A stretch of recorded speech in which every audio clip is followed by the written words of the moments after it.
比特币跟着美股一起跳水，接下来可能会更恐怖。如果你手上没有比特币，想要进场抄底，请停止手上的动作。这里是加密阿尔法，欢迎来到我的频道。今天我们来跟进一下比特币最新行情。我们现在把镜头拉回比特币日线图走势，大家可以清楚的看到，比特币已经无力回天，正式失守了7万美元这个重要的整数心理关口。目前的价格的话，就像是悬崖边缘试探，下方唯一能看到的就是今年2月份以来形成的一个上行支撑线。那大概落点的话是在67000美元左右。这条67000的支撑线就是最后的救命稻草，我们现在就紧盯这个67000的位置。如果这个防线能够稍微撑住，那市场可能会在这里选择苟延残喘，震荡一下。但是重点来了，请大家注意，如果比特币以一根实体长黑 K 一举跌破了67000这一个支撑位的话，将会是一个灾难级别的讯号。那这将标志新一轮主跌段正式开启。一旦67000失守，下方就会形成一个巨大的真空区，这将直接打开跌向6万美元的大关。同样印证观点的话是资金费率，无论你在哪一天进行交易，你都要看资金费率，因为在熊市里面的资金费率偏负的话，代表有反弹上升的机会；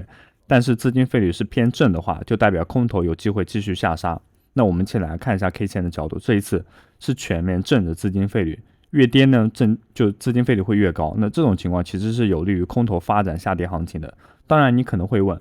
那现在不是变成负的资金费率了吗？难道不会有反弹吗？可能会，但是大家要认清现实啊！就算短期内有所反弹修正，上面我们刚刚指出来的7万美元的大关，现在已经从支撑位变成阻力位啊，就转化成一座沉重主力大山。那这个大山呢，会死死的限制住比特币上涨的空间。那很多观众也会好奇，如果比特币坚守不住在这一个点位，那下方我们会要看向哪里？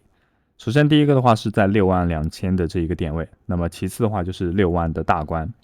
总体而言，我对比特币目前走势前景判断为看跌，即便这几天出现了短期的上涨，大家也千万不要被骗了，那只能被视作总体跌势当中的修正性行情。说完了技术面，我们来看一下基本面信息。我们首先来聊一聊为什么现在比特币走势极度脆弱，那这就要从几天前市场一个非常荒谬的利多消息开始说起。那前2天市场突然宣布一个消息，说伊朗宣布霍尔木兹海峡开放，油价要回落，那全球流动性紧张的局面要缓解，市场的风险偏好要回升。听到这个消息，传统金融市场一开始有点兴奋。按照道理来说，流动性真的缓解，风险偏好回升，那么被视为高风险资产领头羊的加密货币市场应该也要起飞。可是比特币在这个重大的利多面前呢，完全没有感受到这股利好的到来，它就只是在7万美元这个心理关口就一直徘徊。随后这个所谓的利多信息就被无情的现实给狠狠打脸，这也是导致昨晚美股暴跌，币圈跟着大跳水的核心原因。我们来还原一下昨天晚上到底发生什么事情。昨晚比特币之所以会暴跌，最直接的原因是美股跳水，但币圈本身人气低迷，缺乏实质性利好叙事的情况下，比特币的走势呢已经彻底沦为美股的小跟班，非常容易受到美股情绪的牵连。那美股昨天晚上为什么会大暴跌呢？这就牵扯到中东局势的最新发展。美国单方面不断对外释放美伊谈判进展顺利的烟雾弹，试图安抚市场情绪，结果呢被伊朗官方直接狠狠打脸。不仅如此，伊朗还非常强硬地强调，他们对霍尔木兹海峡行使主权是自然且合法的权利，绝对不容谈判。他们认定美国之前放出那些所谓的谈判声明，纯粹就是一场第3次欺骗工程。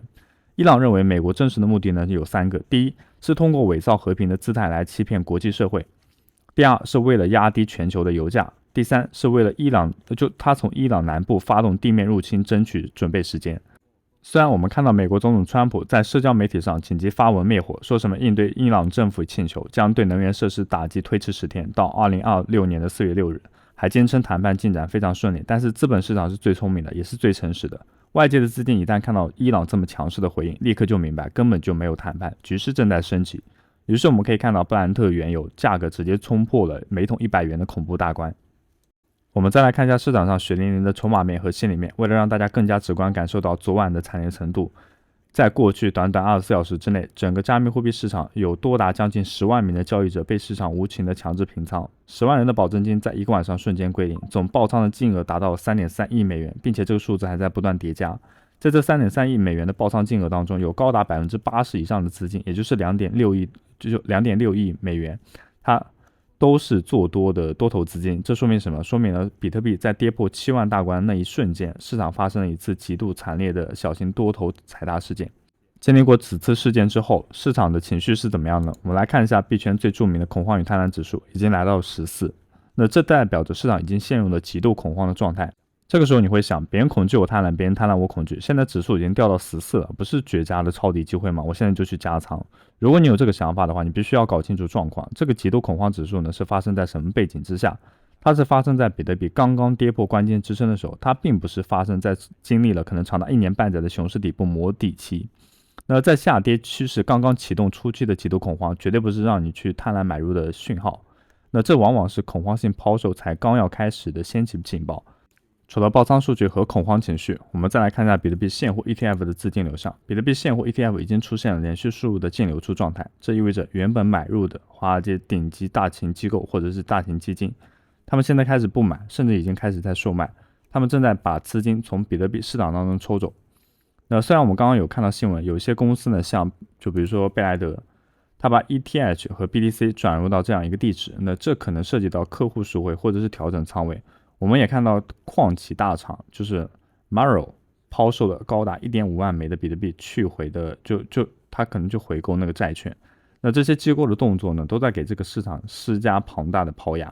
这也就完美解释了为什么我们在本周一看到比特币好不容易稍微反弹到7万美元上后，碰壁盘整，一直萎靡不振。因为散户在苦苦支撑的同时，主力机构却在背后偷偷的到货。推动牛市最大的引擎是机构买盘资金开始熄火，甚至转为流出的时候呢，你觉得单靠我们这些散户的信仰，并不能够把比特币维持在7万美元之上。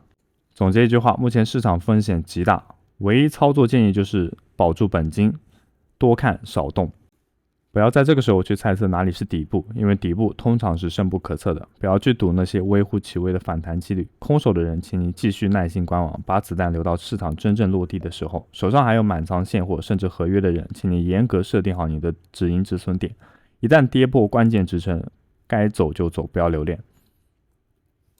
以上就是本期视频的所有内容，非常感谢各位观众的收看。过程当中可能遇到了一些指标问题，如果你不太懂的话，可以在评论区当中评论我。如果你觉得本期这支影片对你来说还是有所帮助、有所收获的话，还请高抬贵手，一键3连。你的点赞就是对我最大的鼓励。我们就下期视频再见。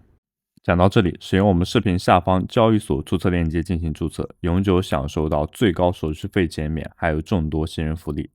近期有人在坚持 OKX Sport 的小伙伴可以使用我们的专属减免优惠码，这样刷交易量可以有效避免不必要的损耗。如果还没有 Gas.io 的账户，可以使用我们的注册链接，这是我们为大家准备的福利。在注册的时候，记得绑定一下我们的专属邀请码，这样你可以获得 20% 的终身手续费返还。Bybit 交易所现在新用户注册满手优拿到爽，一鱼多吃福利多。也可以关注一下我们在币安广场的账号。同样，如果自己在玩币安广场，多进行积极的发帖和互动。为什么呢？因为币安广场内置的一些空投活动，通过简单的参与，比如说转发帖子、关注，然后以及是发内容和文章，都可以得到相对应的积分。那这些积分的话，都是他给到奖励的凭证。在做这些任务的时候呢，也不要忘记我们阿尔法指标平台每日签到和观看视频。这些积分的话，都是空投简要的唯一要素。我们正在积极推动空投